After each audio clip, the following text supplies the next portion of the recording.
Hello, good afternoon, ladies and gentlemen. It is a great honor to welcome you all today to this special webinar on the urgency and challenges of accrediting an open and distance higher education institution.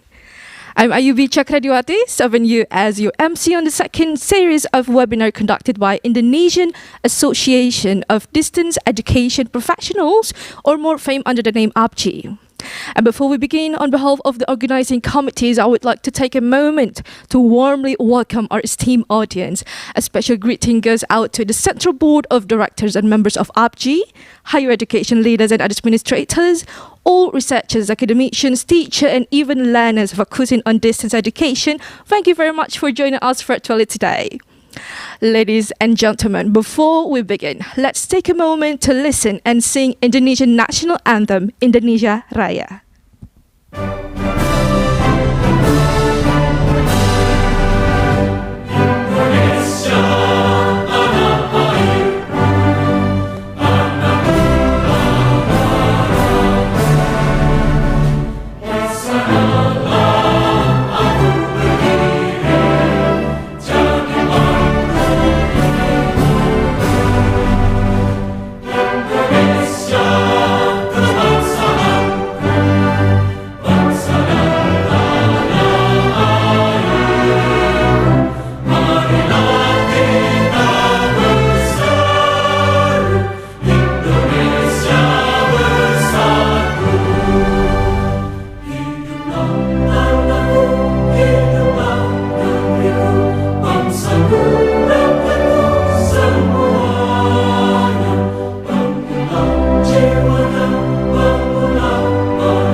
Moving on, it's always important to know the party you're engaged with.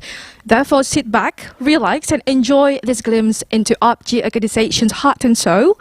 Let's watch the video profile of APPJJI. Asosiasi Profesi Pendidikan Jarak Jauh Indonesia atau APPJJI, sebuah organisasi terkemuka yang mendukung pengembangan dan penyelenggaraan pendidikan jarak jauh. APPJJI didirikan pada tahun 2004 dan berpusat di Universitas terbuka. Visi kami adalah menjadi asosiasi terpercaya dalam pengembangan sistem pembelajaran jarak jauh di Indonesia. Kami mendukung para ahli dan praktisi pendidikan jarak jauh melalui riset, pelatihan, serta penyediaan informasi terkait pembelajaran jarak jauh. Dengan struktur yang solid, APPJJI memiliki dewan pakar yang siap memberikan masukan bagi peningkatan pendidikan jarak jauh di Indonesia. Misi kami mencakup pengembangan strategi pembelajaran jarak jauh, riset yang bermanfaat bagi masyarakat, serta memberikan akreditasi dan apresiasi formal terhadap pencapaian di bidang ini. Kami menjadi pusat informasi dan mitra bagi lembaga pendidikan dalam pengembangan pembelajaran jarak jauh. APPJJI juga terus berinovasi agar pendidikan jarak jauh lebih fleksibel dan mudah diakses oleh semua kalangan. Jika Anda adalah seorang pendidik yang ingin ikut serta dalam kemajuan pendidikan jarak jauh di Indonesia, bergabunglah dengan APPJJI. Bersama-sama, kita bisa memperluas jangkauan pendidikan yang berkualitas. APPJJI, pionir pendidikan jarak jauh di Indonesia. Mari kita wujudkan masa depan pendidikan yang lebih baik. Ladies and gentlemen, hope you've got a splash of ideas from that glimpse video of APPJJI. And now, let's start our program by welcoming the head of APPJJI to deliver his welcome speech. Please welcome Dr. Rahmat Budiman.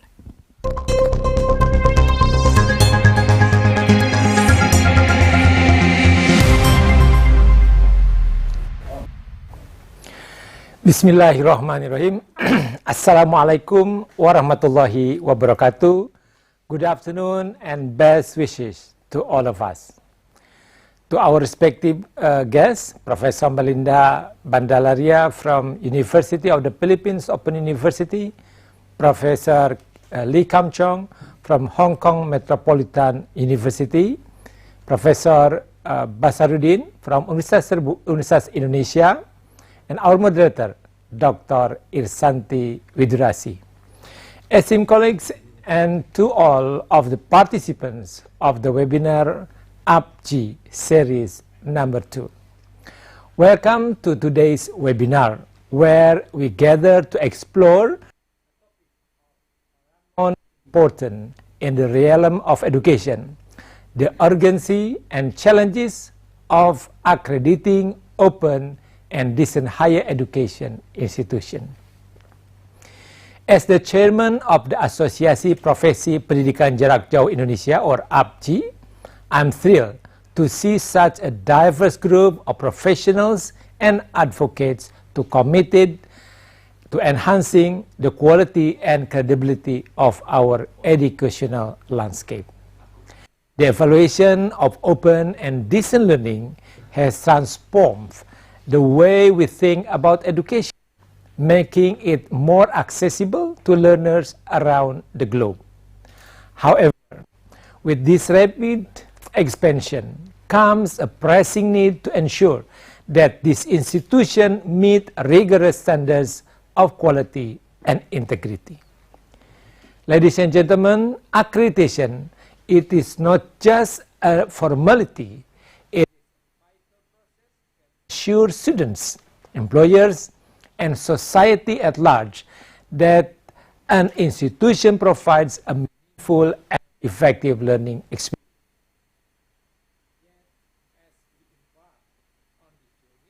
We face significant challenges, be it technological disparities, varying regulatory frameworks, or the needs for innovative assessment methods.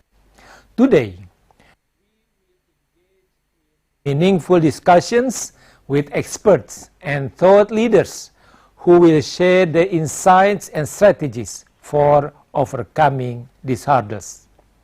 Together, we can forge a path toward a robust accreditation framework that not only elevates our institution, but also enhance the educational experiences of countless learners. Thank you for joining us in this essential dialogue. Let's work together to ensure that the future of open and decent higher education is bright, equitable, and of the highest quality. Wassalamualaikum warahmatullahi wabarakatuh.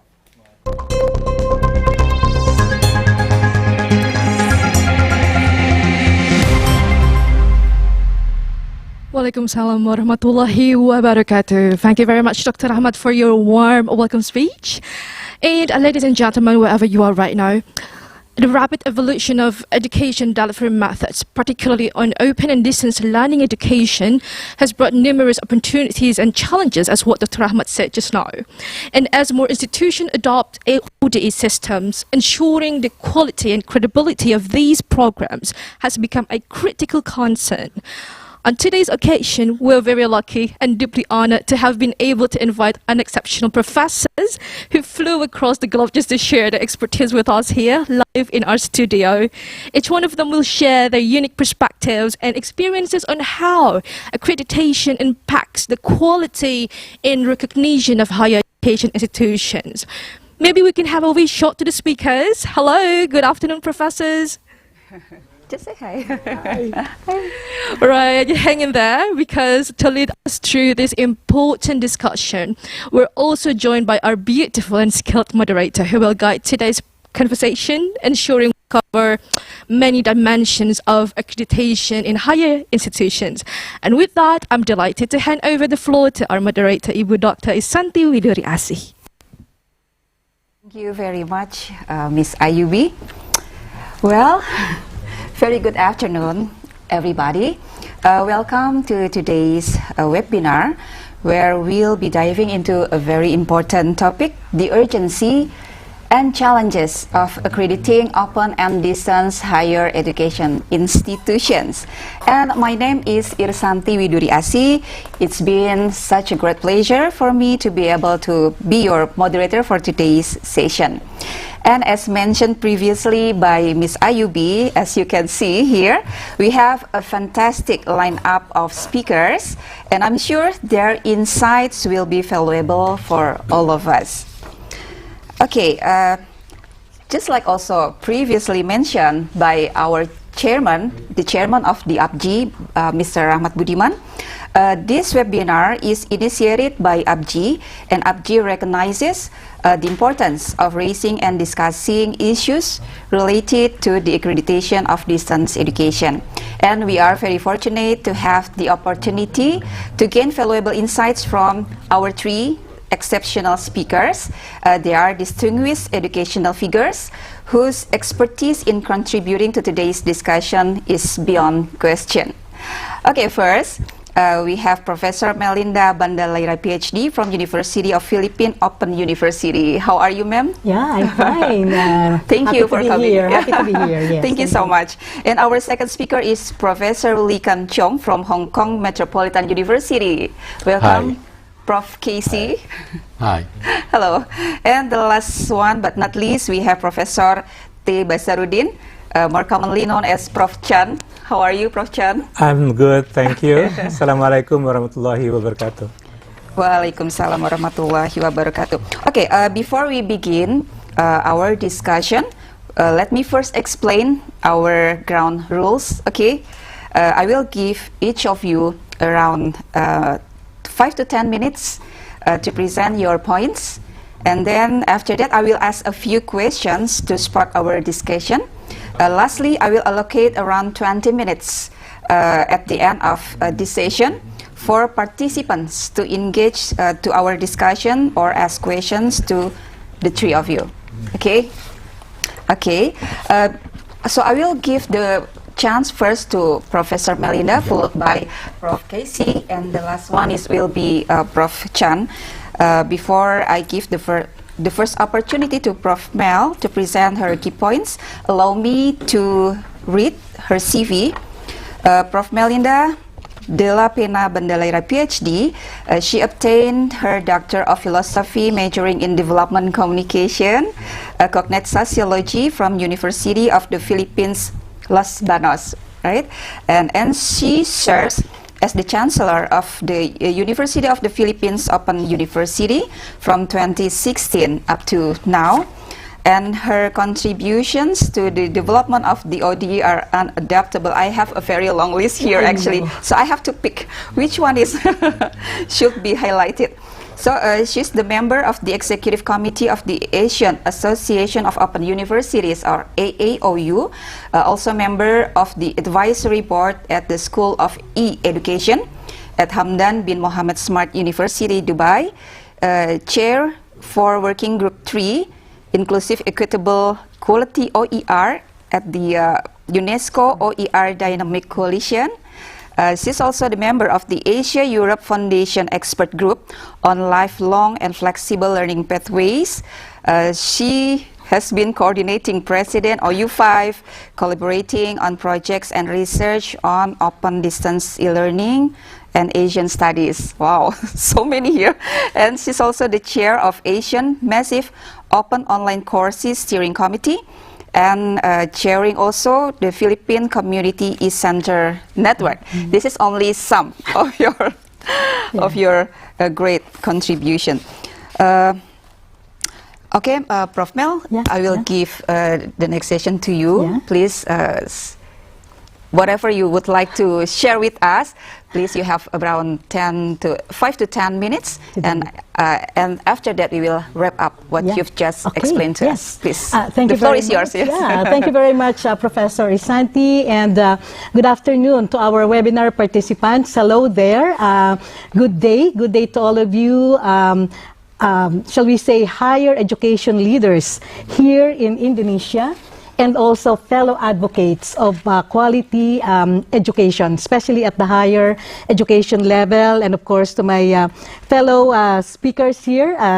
Good afternoon to all of you. Okay, so I was introduced very generously by our moderator here, so I will proceed to my first point, and just like to have a reflection together with our participants. So, like for instance, if we are parents and we are guiding our children when choosing a university, after high school, after completing high school, now we are guiding them on the choosing of a university. When it comes to a conventional university, these are some of the factors that are being considered in a conventional university. So like for instance, does this university offer the program that you want to take? The location, is it near our home, or do you need to live far away from home? What does the campus look like and feel, for, especially for a new student at that level of education? Where would you live if that university is far from us? The food, will it provide you with the kind of food that you like? Can we afford it? Finances, what will be your life beyond the classroom? And how you will get around the town if that university is far from us. So things that we consider when we are choosing a conventional or a residential university. I'm sure many of you can relate to these questions. Now, let's take a look. Okay. So when an open distance e-learning institution comes into the picture, the question becomes, is it good? Is this question resonate with how you feel about distance education institutions, especially at that level of higher education? The question, the primary question is always, is it good? Will it provide, no other question, is it good? The first question. Now let's take a look. Let us reflect why this first question always comes to our mind when it comes to an open distance e-learning or ODEL institution. Okay, so before the pandemic, we've been actually already advocating for accreditation of distance education institution because of the perception of the lower quality, the issue of quality when it comes to distance e-learning. So I got this excerpt from a chapter that I published, and actually it is also citing some of the experts like Alan Tate in this particular statement. The perception of lower quality of open distance e-learning or distance education can be traced to as far back as the pioneering days of distance education. So it has remained for so many years.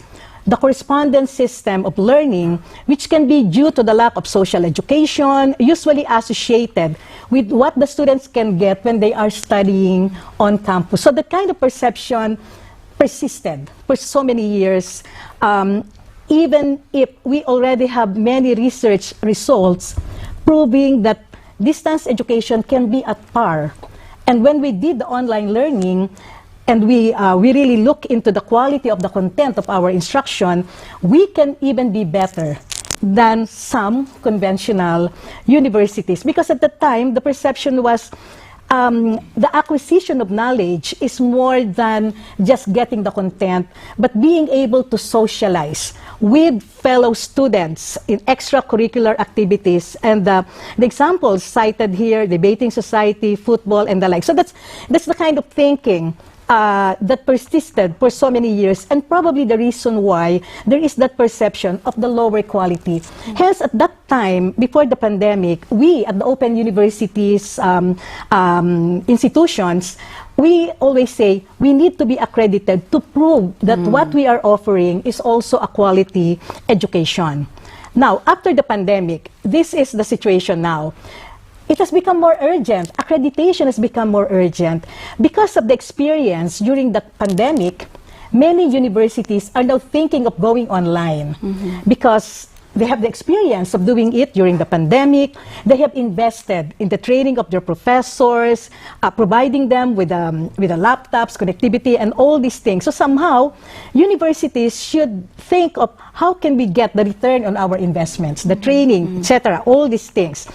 So the more natural thing to think is, then let's continue offering online, and it can be a sustainability model for our university, especially in the context of the Philippines, where many, typhoons, floods, even earthquakes, volcanic eruption, these things usually lead to suspension of classes. So you really cannot have an assured residential instruction all the time. So universities will have to be prepared to go online anytime.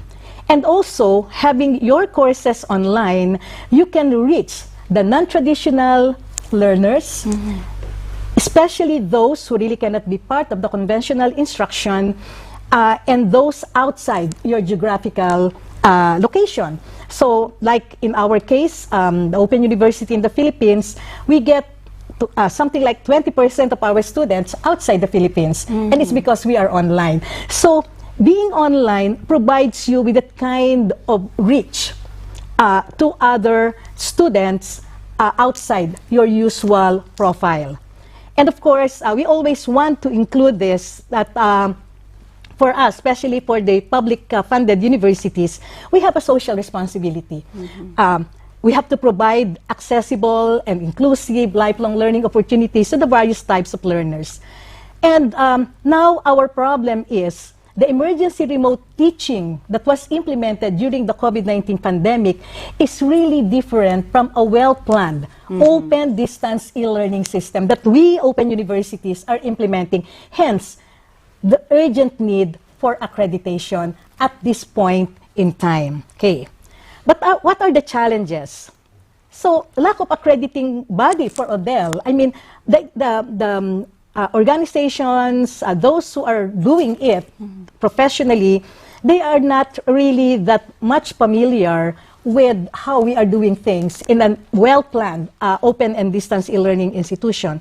Of course, the cost, especially for small universities, would always be a concern. Will they be able to afford being accredited by a professional or an accrediting body is always a concern. Related to my first point, accreditors, many accreditors lack full understanding of ODEL. So there's simply, at this point, a lack of accreditors who have full understanding and can really evaluate what we are doing in a distance education institution. And I'm not so sure about here in Indonesia, but in the Philippines, institutions can get by offering online programs without accreditation. So for me, those in my interaction with many higher education institutions who are now going online, these were the concerns they raise, and something that we really need to address if we want to ensure that educational opportunities being offered by these institutions are quality education. So I think that's my last slide. Yeah, let's see. Okay, so thank you very much. Thank you. Thank you. Okay, thank you very much, Prof. Mel, for the very insightful slides that you shared with us. If I may highlight some crucial points that you've just explained to us. The first one is there is, can we say, a wrong perception of the quality of open and distance education among those who are not in the context of open and distance education. And there is a very crucial need for accrediting open and distance higher education institutions.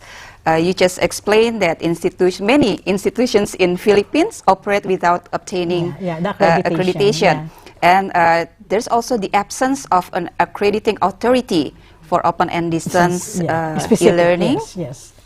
Accreditors also do not have a comprehensive understanding about how to manage the open and distance e-learning or ODEL.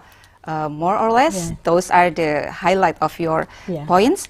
Thank you so much. And if I may add, accreditation can be the stamp of quality. Oh, Yeah, yes, yes. yes. They're also Yeah. the most important. Yeah, that's why it is very important. Yes, Very yes, important. yes. Yeah, Thank you so much, Prof. Mel.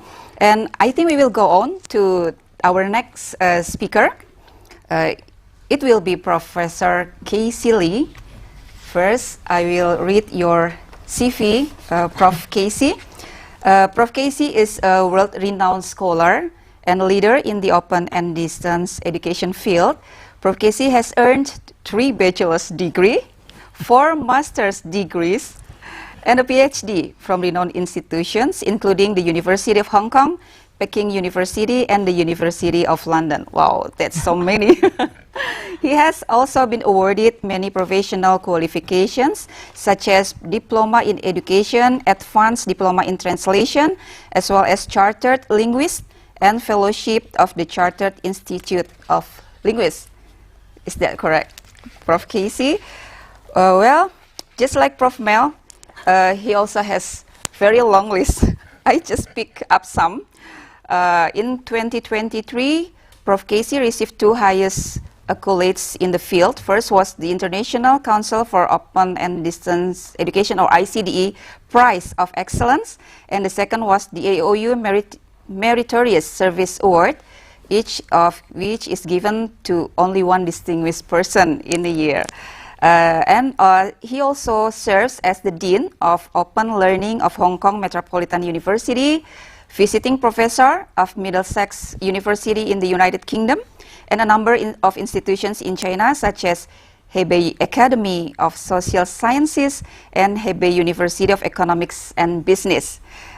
He also currently the chairman of Hong Kong Society of the Chartered Institute of Linguists and advisor for the program endorsement subcommittee of the Hong Kong Institute of Human Resource Management. Okay. We also have another excellent speaker here, and Prof. Casey, I will give you another 10 minutes to present your PPT, and after that we will continue to the third speaker. Please, the floor is yours. Okay, thank you very much for your introduction. I'm very glad to see that the organizer has chosen a very important topic, and it is really great for us to look into this topic, the urgency and the challenges of accrediting open and distance higher education institutions. Part of the reasons why it is urgent is that it hasn't been considered urgent or so important, but it is really very important for open and distance educations to have their institution as well as their programs accredited. We are facing 3 areas of challenges. I'll explain them, these 3, one by one. The first is about the lack of understanding of educators from conventional institutions. Look around at the education world around us. In almost all countries or places, conventional institutions face the institutions offering face-to-face education dominate. And their focus is very much on high school graduates, offering bachelor's degree to them, and their postgraduates are for the bachelor degree holders. For open educations, we aim to deliver our education for a different group of people in the community. They are not really, or they are often not this lucky group who get into university after high school. They may have worked for some years. They need a second chance to get into, to receive higher education. Or they have received their bachelor's degree, they have received some higher education, but somehow in the middle of their career, they need to upskill themselves or reskill themselves or to enrich their knowledge. So they need further education. And it is where open and distance education plays a very important role. Yet, when we talk about recognition, very often relies on the academic community. Yet this community is dominated by those who have very little experience on open and distance education. So they use what they are familiar with, their mindset, their conception about education to judge what is good, what is not so appropriate. Yet the trouble is whether the standards they use is suitable for open and distance education. Say, for example, one recent issue I have just experienced in my university is that a professional body questions our distance learning program, that as the students don't have enough campus experience, can they work well in the profession? But the profession doesn't really require campus experience. They need the professional knowledge and skills. So long as the program, the study program, provides enough professional knowledge, professional skills, it is good enough. And for the open and open learning, distance education have had history of decades or even more than a century. And it has been well proven that open and distance education programs, if not better than, at least it's not worse than conventional programs. Yet, many have held the opinion that, when we judge it, the students entering the program may not have the minimum qualification, the students study in a more flexible way, then they question the quality of it, rather than understanding the value in open and distance education. So, if we have proper accreditation, we offer the open and distance education programs, their institutions, recognition, as Melinda just mentioned, is an approving stamp for the institution. So we need it. So we very much need, and that is an urgent need, for accreditation for open and distance learning, to recognize its practices, its value, and use proper criteria to judge them. Yeah. And the provision is to say that it is good enough to provide programs, study programs to students. Okay, I know the limitation of time I will soon go through. Can you help me move to the next slide? Yes, thank you. The next challenge is the lack of learning experience or open and distance learning experience of the public as well. It's not only the education community, it's also the problem about the understanding, the knowledge about open learning among the general public. In a number of countries, people tend to believe that for study programs or institutions admitting the cream of the community, the students having the highest public examination results, the best qualifications, are the best institutions. And their study programs absorbing or admitting these students are the best programs. However, these people holding such a mindset may have forgotten that what is most important is how much students can gain from the study programs, and whether the qualifications they gain really justify the knowledge they have obtained, and how well these graduates, the graduates from the programs, can perform in the community, how much they can contribute to the professions and to the community. Here, if we have sufficient understanding about ODE, open and distance education, we see that open and distance education function very flexibly. It allows those who are on their job, who who cannot attend conventional educational institution, can attend regular classes, they can still learn. They can still, after they have obtained the qualifications, the knowledge, the skills they have obtained are not in any way lower than those who are from conventional institutions. Quite often, I have learned from employers that students who are from ODE programs, they have high resilience. They can perform exceptionally well in their job because while they are having their job, while they have other commitment, they can still complete a qualification. This shows that they can do well. They have some exceptional competence. So, accreditation, if that is a proper accreditation system that the public can trust, this will help a lot. So, accreditation is for the education community, and it is also for the public to see that it is important. So it is important for us to have a proper accreditation system. So building up a proper system, having a proper authority, and having proper people, scholars, to carry out the accreditation is very important. Okay, that is a third reason why we must have accreditation urgently. The world is changing fast.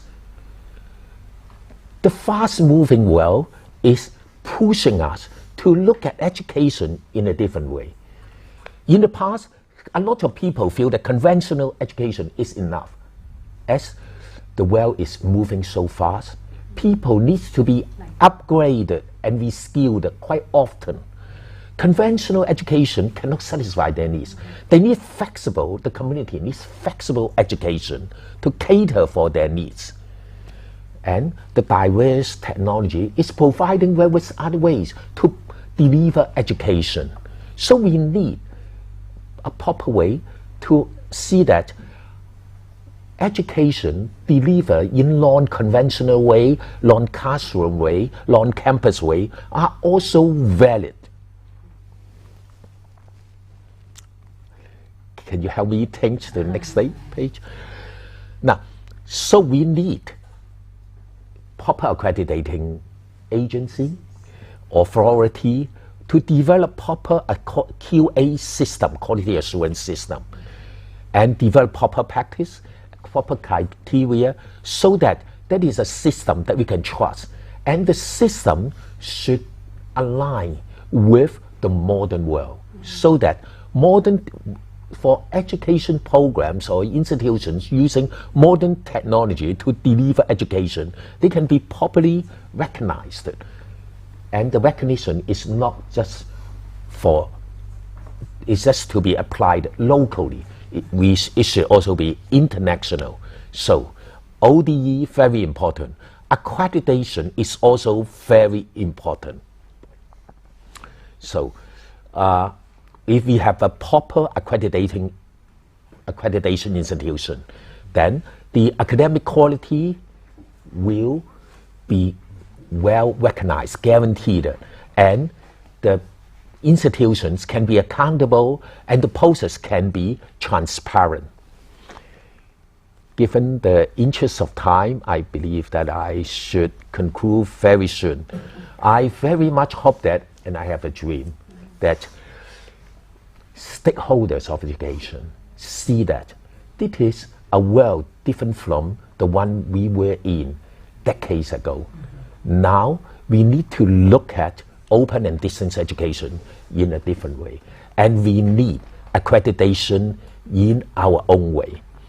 So for the three reasons, the way to solve the problem is to have proper accreditation. Okay, then this is my last slide. So there are good reasons why we need proper accreditation. This is my last slide. Thank you very much. Thank you so much, Prof. Casey. That was very interesting. And I also have some notes here from what you've just shared with us. I have at least 4 points. The first one is accreditation allows recognition of open and distance education programs and qualifications within the academic community, right? The second one is it will build public trust in the quality of education offered by the open and distance education higher institutions, and it also facilitates external evaluation and review and promotes objective and constructive improvements. That's what I can take from your presentation, Prof. Casey. Thank you so much. And now we will move on to our last speaker. It will be Professor Basaruddin of, we can call him Prof. Chan. Okay, Prof. Chan, before I give the floor to you, I will read your CV first. Professor Chan is a professor of computer science at Universitas Indonesia of the University of Indonesia. He obtained his master and PhD degree from computing major University of Manchester. In 2019, he received an honorary doctorate degree from Management Science University Malaysia for field of higher education quality and management. From 202 to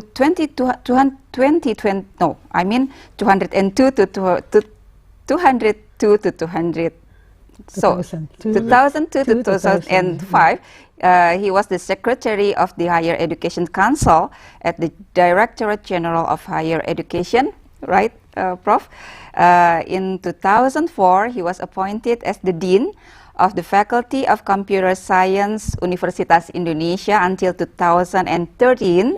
In 2016, he was appointed as Director of the Executive Board of the National Accreditation Board for Higher Education, or we recognize as BAN-PT, for a term of 5 years.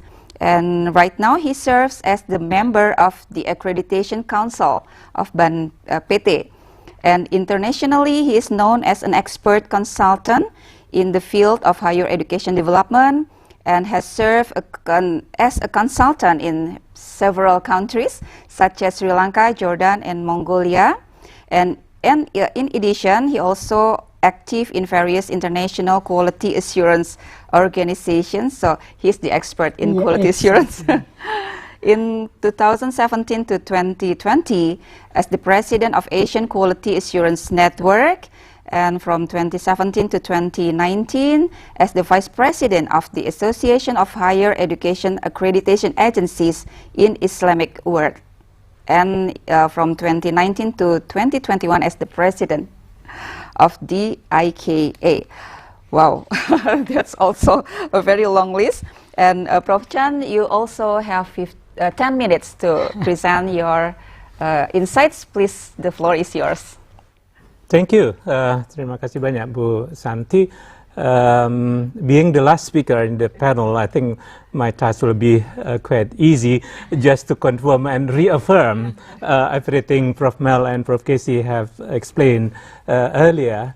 Now, being a layperson in distance and open education, I think I will stick more on accreditation part of this topic. So I'm responding to the topic about the urgency and challenges for accrediting ODE institution. So I think the first question about why accreditation is important, it is not only relevant for institutions like open and distance learning, it's relevant to every institution offering degree in higher education. Why is that? I think everyone believes that by undergoing the accreditation process, it will strengthen and empower your internal quality assurance system, so which eventually it will promote the quality culture within your institution, And also, the accreditation, I think Mel already mentioned about the quality stamp. We agree that it is the hallmark of quality for the tertiary education providers. which will improve public trust and confidence on your institution, And Prof. Casey also mentioned it is also required because our graduates will work not only within our domestic or national environment, but may go elsewhere. So for this mobility, such kind of stamp or label is important, Now, looking closer to the environment or the ecosystem for the ODE, I think the challenge is even become greater, and more important, more urgent. I think, especially in this particular part of the world, public trust and confidence about the product of ODE is considerably lower than those provided by conventional. Of course, it is not really supported by academic research, but only the public perception, it remains to be proven such claim. And another urgency is because of the complexity of quality ecosystem for this type of institution. Now, before we are talking further about the accreditation challenges, I think we need to know also the context to see accreditation as a system. The accreditation will serve the purpose of three major stakeholders. The government used the accreditation as a means to protect public interests. They don't want their citizen to go to a university which is actually unqualified to offer the degree. Now, for the higher education institution, as the second group of stakeholders, they need accreditation not only for the label, as I explained earlier, but to improve their confidence about their quality, because quality, in the end, is in the eye of beholder. We cannot simply claim by ourselves that we have such quality. And of course, the third component is the profession outside. They still need to be helped, at least in selecting which graduates they will have more confidence about, that's profession that also need the accreditation.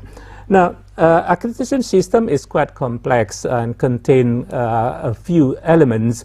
So when we are talking about the challenges, almost in every single item of this system or the elements, such challenges can be also heightened in terms of for the open and distance education, starting from defining the standards and also about the process itself and how the governance for the accreditation and so on and so forth. So now, when we are talking about the challenges for accreditation, I think we have to see this from both sides, from the accreditation agency perspective and also from the university or institution itself. Now, even from the external quality assurance providers, normally we call it ECAP for accreditation agencies, they still struggling with the challenges in defining a proper standard and criteria. Prof. Casey already mentioned, many people, they will consider, are they the same with the conventional one, or it has to be unique and different?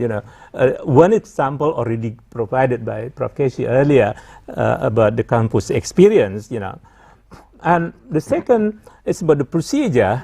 Are we going to employ the same procedure, or there has to be a unique procedure for the ODE, And the last but not least, of course, the assessors or the accreditors themselves. What kind of skill sets and competencies need to be provided for those who are engaged in accreditation process of open and distance education. Now, from the higher education institution itself, I think the challenges can also be mentioned here. Remember that there is a very strong tie between the external and internal quality assurance system. So they have to prepare a certain internal quality assurance system, which is developed especially for the ODE. And especially in this country, I know for sure no such thing already clearly defined yet at the moment. You know, so it is you know, some university will innovate and kind of improvise, you know, the system. And we have seen already, especially for me, during these 2 days interaction with UT, I understand that the business process within this kind of institution is highly complex, you know. So let alone we are talking about how do we measure the quality for such complex business process, you know. And another important aspect, I think, that will become a specific challenge for this kind of institution. They have to juggle between conflicting mission, you know. In one time they have to promote quality, but the other side they have to fulfill the mission for inclusion, for equitable access, to be open, and so on and so forth, you know. And now regarding the good practices that has been implemented, as far as I understand from my experience in looking at various accreditation system worldwide, well, some in some accreditation agency, they simply adopted whatever being implemented for the conventional, but with some slight adjustment. Sometimes this adjustment is kind of patchwork and, you know, easy and lazy type of approach, you know, which may not really suitable, you know.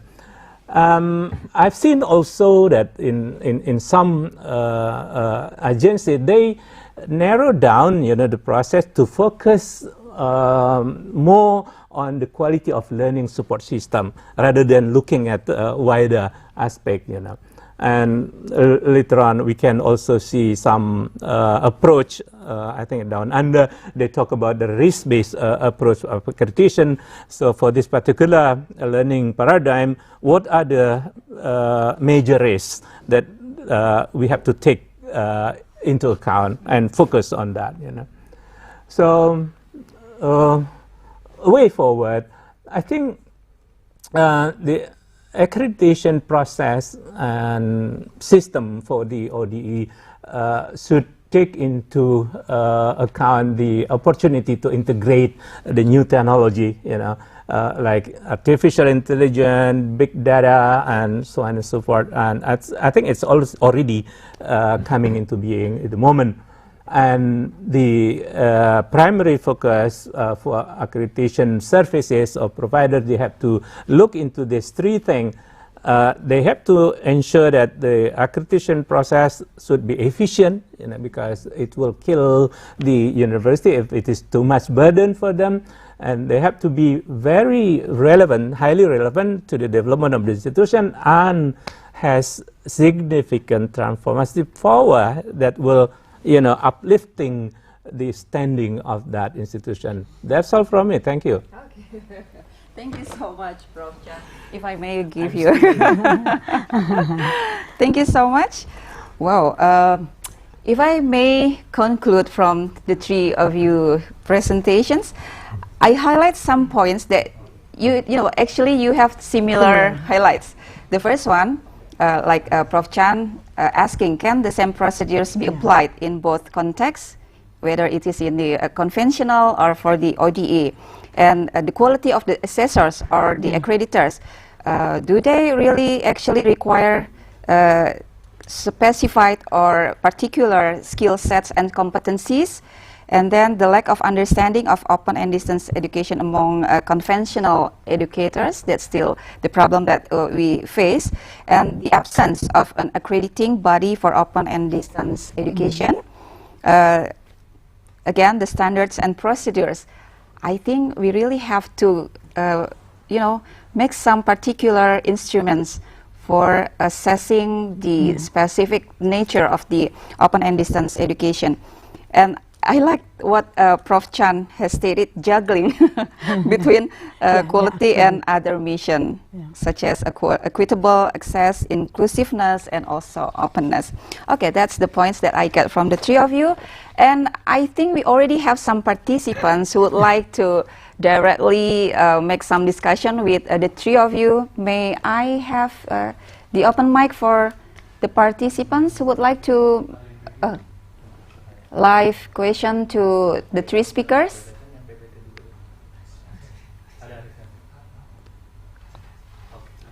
Can they just directly ask the question to our speakers? Which one? Okay.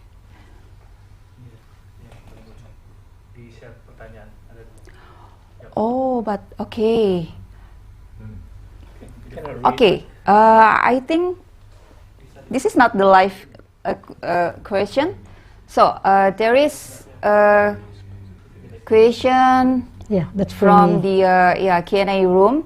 It is addressed to Prof. Melinda.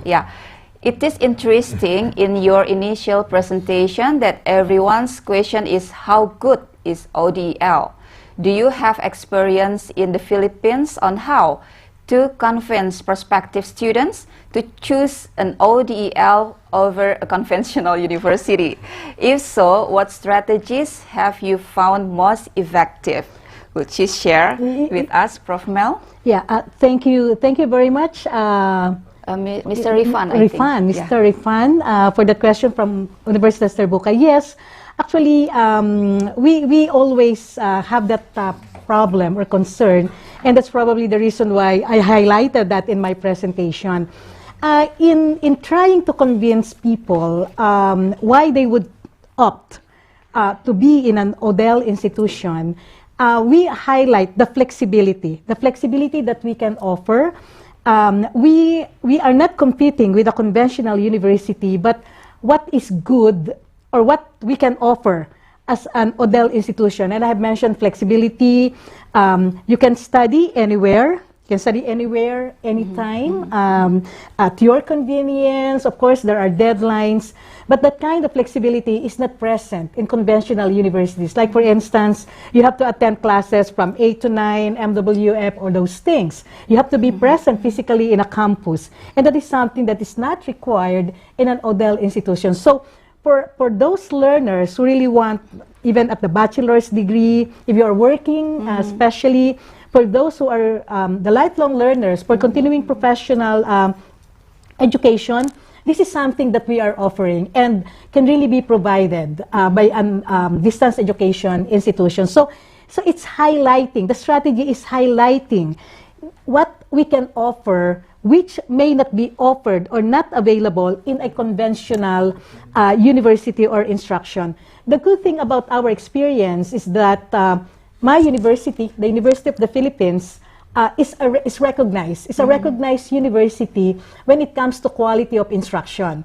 So the question about quality will not surface that much because there is already that reputation of the university to offer quality education, and of course the tuition fee, the course fee, competitive, because we are a government university. So those things. So we highlight our advantage, the advantages over the conventional, and how we can be more relevant to these types of learners. So something like that. Thank you. Okay. Okay, we still have another. So Prof. Mel highlights how the plus points of being a student at the open and distance higher institution will be at the flexibility, the competitive fee, and you know, if we relate it to the advancement of technology, we have to deal with this one. So those are the points that we can sell to our prospective students. And we have another person to ask. Okay, I think this question is addressed to the three of you speakers. Would you like to answer? This is from Ibu Dian, I think Ibu Dian from Universitas Terbuka. speakers. It is very interesting discussion. I think 1 hour is too short. Thank you, Budian. I strongly agree that one of the challenges of ODE accreditation is the lack of knowledge or understanding of higher education stakeholders, even the accreditors itself. My question is addressed to Prof. Melinda and Prof. Casey Lee. What AAOU has done and what will do to minimize these challenges? And one other question for Prof. Chan. What about in Indonesia, considering that you are at the BANPT? Thank you so much. Casey, you may want to answer, Casey. Okay, let me start with the first part about what AAOU has done and is doing. We see the urgency and the importance of it. And so the Asian Association of Open Universities, we are already developing the system. And in fact, the new accreditation system for specifically open, distance, and digital education is already, we have already a system developed, and it is already endorsed by the association. And now we are piloting this system, and this system is now being led by Professor Melinda. Okay. And we are working on it. This year we are trying a pilot in 3 institutions. We have already done it in the Open University Malaysia, and UT is the second institution we work on. We'll work on the third institution, and that is Melinda's own institution. We'll try it out in the institution to confirm the suitability of the system itself, the criteria we use. So we'll try to set up a proper system for it, so that in future, in Asia, we have a proper system, a proper agent to carry out the accreditation process. Okay, thank you, Budian, for putting me on this hot seat, you know. Being the former director of the BANPT, I felt that it is also part of my, I mean, I'm the one who is part of to blame regarding the lagging behind of adopting specific criteria and instrument for ODE. Well, back in the day, actually, we have already, we worked closely with UT at that time. First, we developed the instrument for accrediting open university for UT, including also programs underneath inside UT. And in addition to that, we also conducted a series of training to the accreditors or assessor to provide them with better understanding, you know, about the business process and also the nature of education process, which is open and distant. But such thing, of course, cannot be done at once, and it needs to be sustainably developed through times, you know.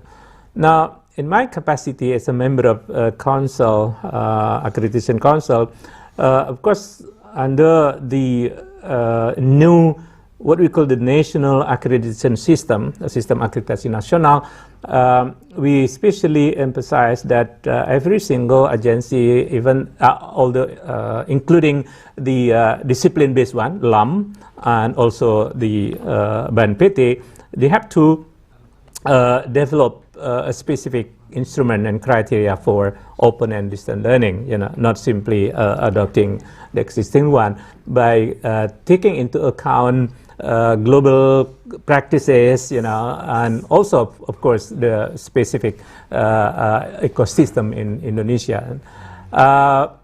That's, I think, so far that I can answer in the case of Indonesia. Yeah. Can I add something to what Professor Casey mentioned earlier about the AAOU, the system that we are piloting right now?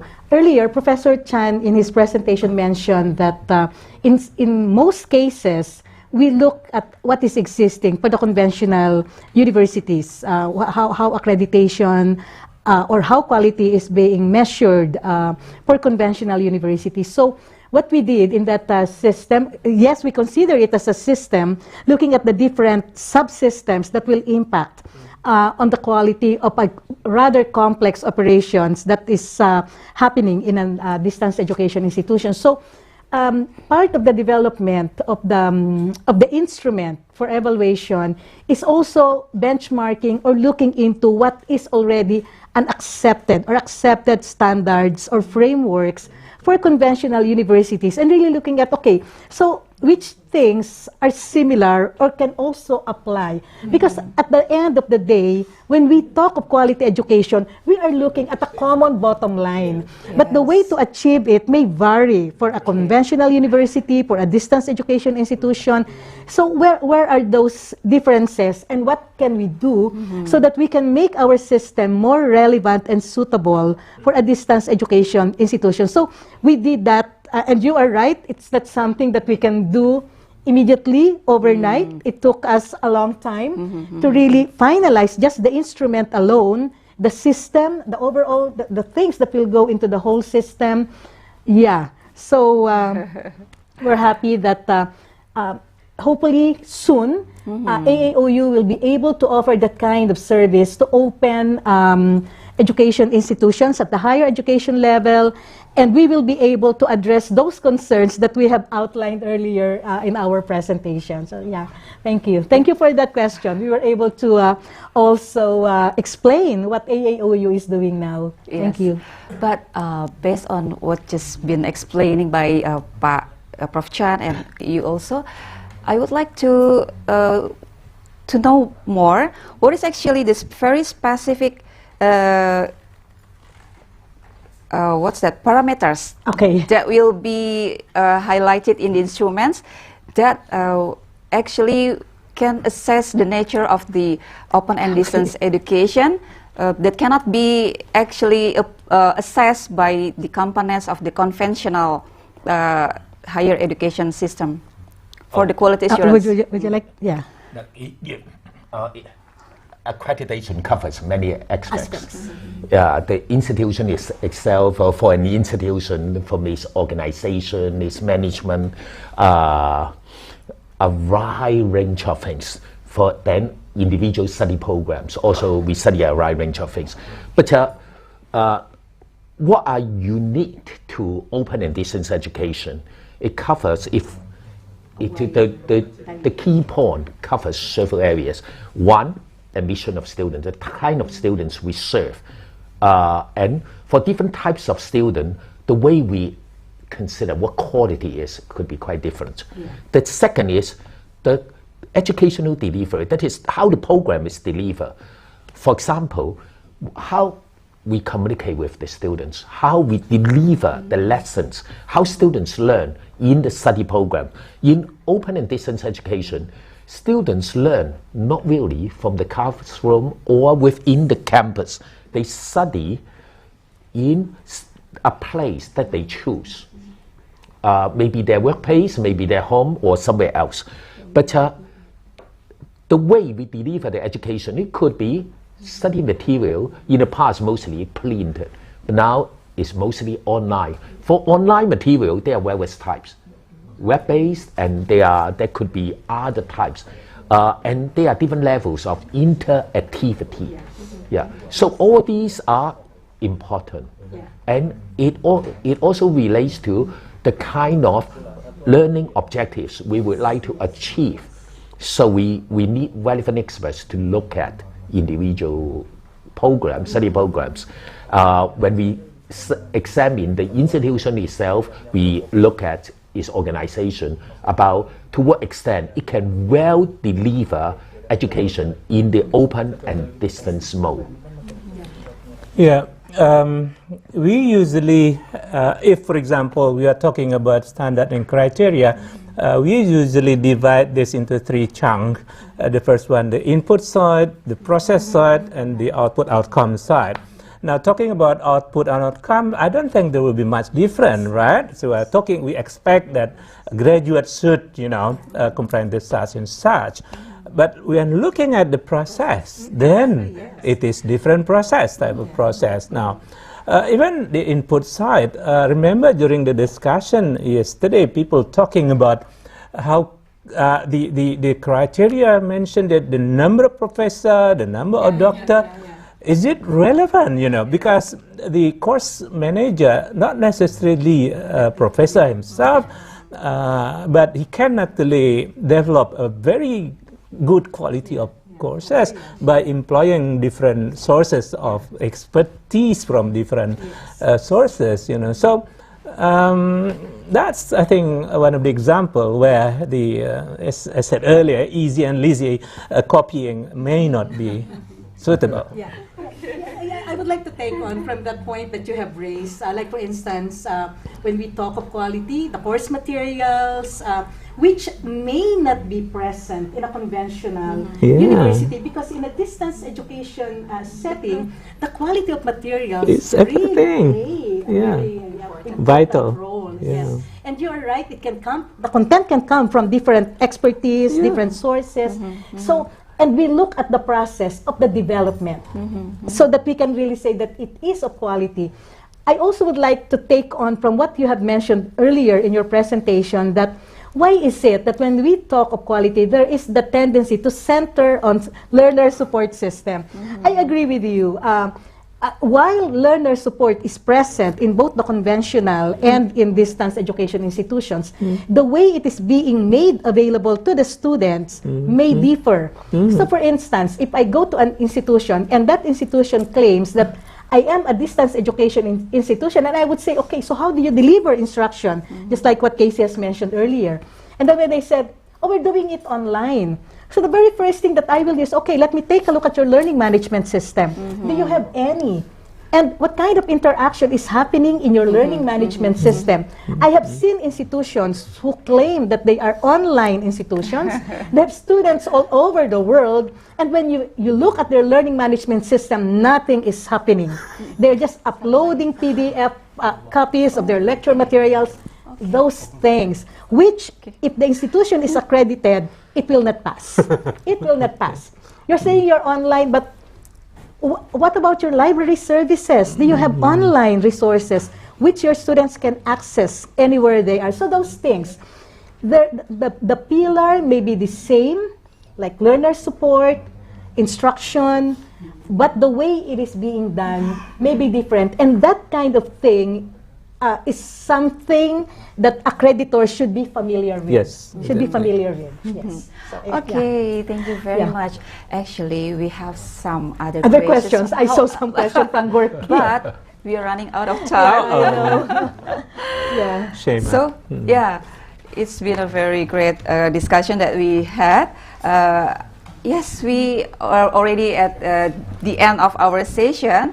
If I may sum up for what we've just discussed in this session.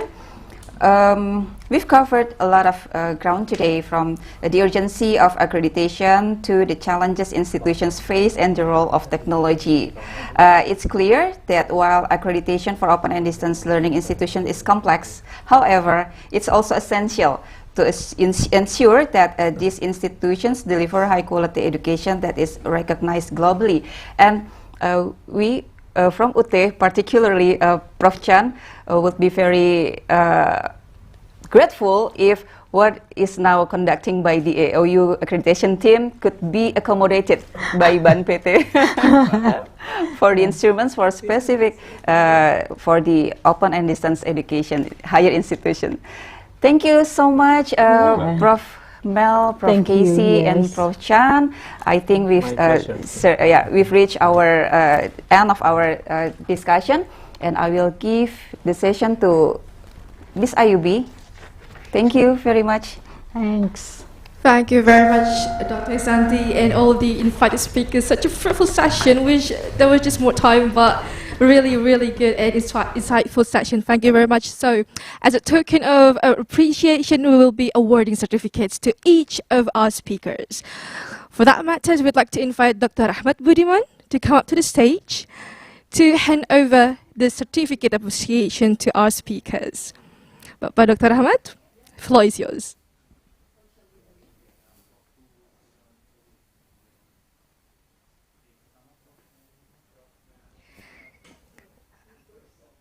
Yes, all right. So the first certificate is given for Professor Melinda Bandalaria from University of the Philippines Open University.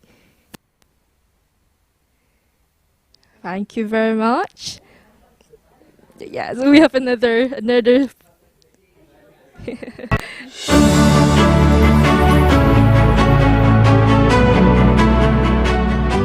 you very much. Thank you very much.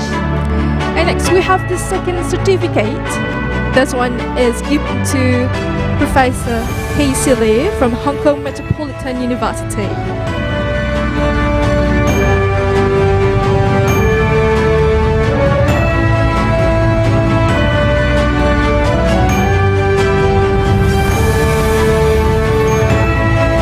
Alright, thank you very much. And last but not least, we have the certificate for Professor Basaruddin from Universitas, Indonesia.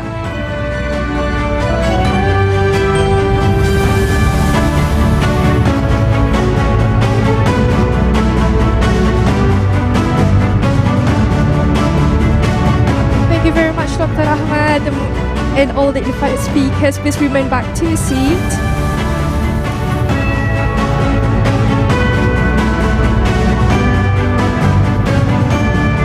And ladies and gentlemen, these certificates not only recognize their expertise, but also the commitment to sharing knowledge with all of us today. And today we have joined a super useful, insightful session which shared us an awareness in the importance of accreditation in ODL programs.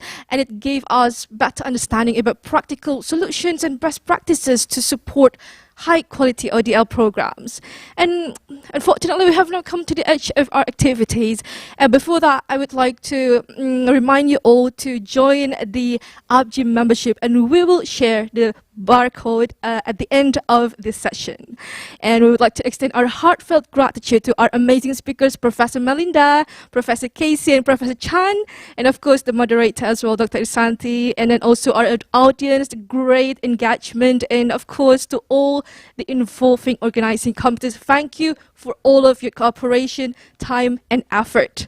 And but last but not least, thank you so much for having me. I'll see you on another occasion. Bye.